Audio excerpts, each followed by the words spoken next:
Si tienes una FX3 o una FX30, habrás visto que hay dos modos de ISO.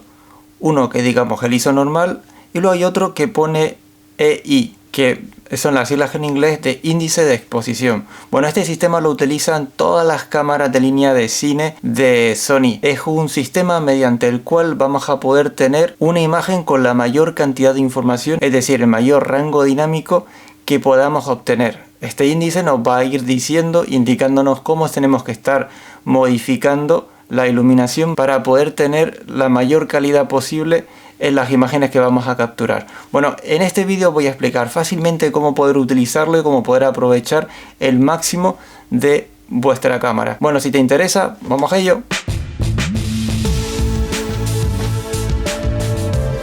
Bueno, primero que nada hay que aclarar qué es la ISO. Es decir, la ISO no es más que la sensibilidad que va a tener la cámara para poder capturar la luz que hay en escena. Tenemos dos ISO bases o una ISO base, dependiendo de la cámara, que va a ser ISO 800 o, por ejemplo, en la FX30 es 2500 o en la FX3 o en la FX6, por ejemplo, son 12800. Vale, estas ISO nos viene a decir que son aquellas en las que vamos a poder capturar mayor cantidad de información tanto en la zona de sombras como en la zona de luces. A medida que nos movemos desde ISO 800 para arriba, es decir, añadimos mayor sensibilidad del sensor, vamos a tener más información que vamos a poder capturar en la zona de luces y vamos a tener menos información que vamos a poder capturar en la zona de sombras. Si nos vamos de la ISO hacia 800 hacia debajo, va a ser al contrario. Vamos a tener mayor información en las sombras y menos información en las luces. Ahora vamos a ver cómo es el flujo de trabajo con el índice de exposición. Bueno, el índice de exposición simplemente nos va a decir cómo debemos de estar modificando la escena, tanto la iluminación que tenemos o la cantidad de luz que nos va a llegar, para poder tener aquella ISO idónea. Lo primero para poder trabajar con el flujo de trabajo que se usa en cine es pues trabajar como se trabaja en cine. Es decir, lo primero tienes que tener un LUT activado en la cámara.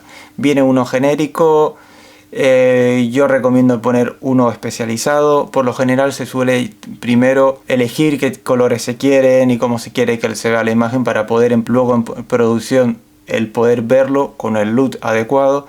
Yo, como sabéis, siempre utilizo el D34, tenéis el enlace debajo, os lo podéis descargar y se lo ponen a la cámara y ya podéis ver en producción cómo se va a ver. Ya en postproducción simplemente en el programa, en el DaVinci Resolve o el que utilicéis, activáis el LUT y ya lo ven exactamente igual como lo estaban viendo mientras estaban haciendo la grabación.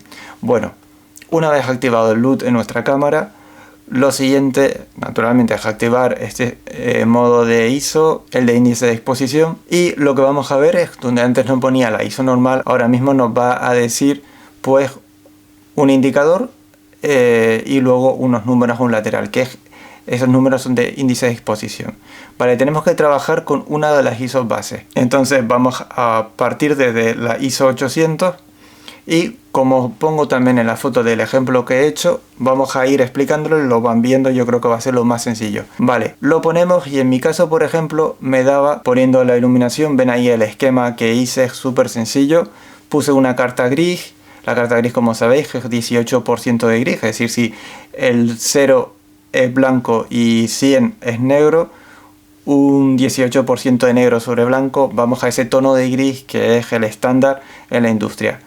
Vale, pues esa carta gris tiene ese 18% y lo he puesto para que sea como punto neutro. Con ese esquema de iluminación en el que vamos a poder controlar absolutamente toda la luz que entra en cámara, nos ponemos en la ISO 800 y vemos que nos marca más un punto de índice de exposición. Vale, lo que nos está diciendo es, con la composición que tenemos en cámara y con la cantidad de luz que nosotros queremos que entre, porque nosotros queremos que se vea exactamente así, bajo un punto por encima del punto idóneo. Entonces lo que hacemos es modifico la luz, en este caso como está ahí por encima, bajo la iluminación y lo ponemos a 50. Una vez bajado en 50, yo fui bajando hasta llegar al punto en el que ya se me pone en 0. Vale, ya está en 0. Ahora que está así está por el tema de la luz, que lo hemos cambiado, pero ahora mismo la escena es distinta a la que nosotros queríamos sacar. Entonces lo que vamos a hacer ahora es simplemente cambiar la ISO al punto en el que volvamos a tener ese punto extra. Nos puede decir un punto, nos puede decir 2 puntos, nos puede decir 1,3. Vamos viendo lo que nos dice y siempre tenemos que volver al punto anterior, porque lo que queremos es tener la exposición exacta que teníamos cuando empezamos a modificar todo esto. Bueno, lo modificamos y lo ponemos otra vez a más un punto, pero a partir de la ISO. Ahora lo que hemos hecho al modificar esto, la diferencia que hay es que estamos protegiendo, por ejemplo en este caso, estamos protegiendo los blancos de la pared. Si estamos en un punto en el que tenemos menos información en las luces, el problema es que al tocar un poco probablemente acabemos quemando los blancos, o si estamos en una escena en la que por ejemplo es todo muy oscuro, muy probablemente tengamos ruidos en la zona de sombras y demás. De esta manera nos va a permitir el ayudarnos a ir al punto en el que la ISO nos va a dar el máximo rango dinámico para que en postproducción tengamos la imagen con mayor calidad. Bueno, espero que con este ejemplo lo hayan entendido. Si tienen cualquier pregunta, les sugiero que lo digan en los comentarios y espero poder ayudarles. Bueno, hasta otra.